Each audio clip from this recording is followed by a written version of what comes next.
I understand that Mr. Pruitt will be appearing before your committee in a short time from now. And I want to separate out, if we can, his conduct or perhaps misconduct in office from his policies. Talking first about what's he is said to have done in office. How bipartisan is the concern about some of his spending patterns, some of his patterns with respect to his living conditions in Washington?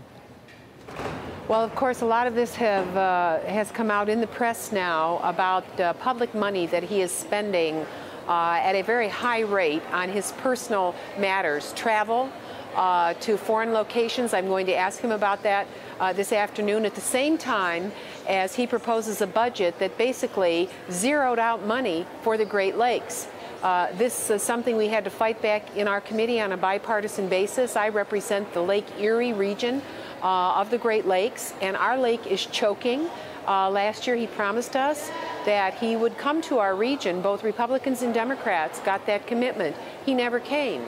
He went to Morocco, he went to Italy, he spent a whole lot of money, and I want to ask him, who's going to pay those bills? Does he expect the public to pay that kind of a bill, $163,000, I think, last time I looked, to take a single trip? This is the abuse of public privilege. We can't do that as members of Congress, and neither can members of the executive branch. Do your Republican colleagues across the aisle share that concern over this set of issues you've identified? I would hope so. I'm glad he's coming before our committee. The Republicans control the gavel, and we'll see how they use it. But Mr. Pruitt has been praised by conservatives for his efforts to roll back regulations. So he does have support, or I mean, I want to ask you rather, how much support does he still have from parts of Washington?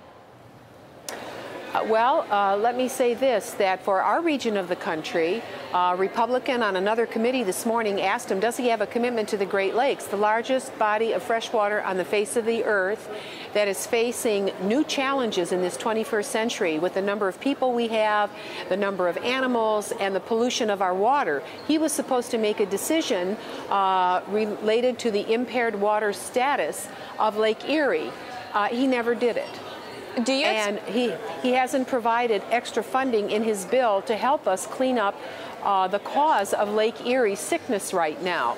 This isn't just something we might do. It is something we must do. And we need the help of the Environmental Protection Agency. We don't need the Great Lakes Restoration Initiative to be zeroed out. In fact, we need more help in order to fix Lake Erie.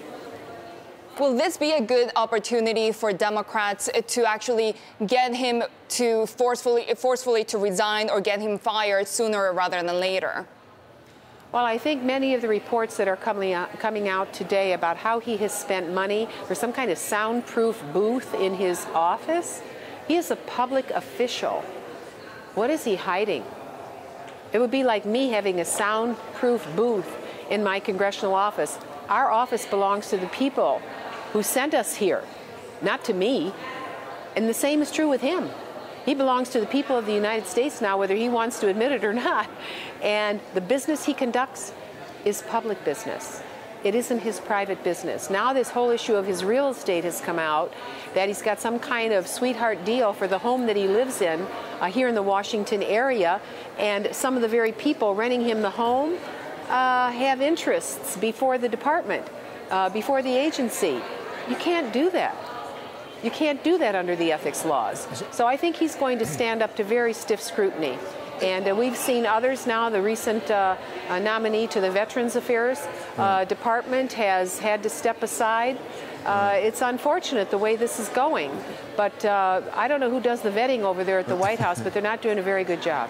Congressman, I want to come back to Great Lakes because I'm from southeastern Michigan, a neighbor of yours. So I know something with the Great Lakes. I've spent a lot of time in the Great Lakes, and they're wonderful things that we need to preserve. But my question to you is, if in fact Mr. Pruitt were to lose his job and they would appoint somebody else, wouldn't they appoint somebody who was equally hostile to some of the values that you espouse? I mean, do you have any reason to believe the White House is sympathetic to your point of view? You know, with Vice President Pence in there from Indiana, surely with the challenges Indiana is facing, next to Lake Michigan, next to Lake Erie, the St. Joseph River, everything that's happening, the extra flooding, all of the things that are happening in Indiana, you think somebody over there would be conscious of what is happening in the Great Lakes region. The algal blooms that are threatening, whether it's Milwaukee or Toledo, it's happening throughout the Great Lakes region. I really can't understand why people aren't living in the 21st century. The Environmental Protection Agency was actually begun by many forward-looking Republicans. Democrats supported it. We just celebrated Earth Day this month. And the American people understand that we have to live together on a very crowded Earth, and that many of the soils and waters and the air that we breathe were harmed in the past centuries. We have to fix that. We've been well on course to do that. So to have people behave as though we don't live together in the communities in which we reside or on this earth, in fact, is really an ostrich putting their head in the sand. And you make a case that is compelling to many people, I'm sure, and you do it with real passion, and we respect that. What I'm asking is, are you getting any sympathy at all from anyone in this administration? Is there anyone who's saying, you know what, I think you have a point?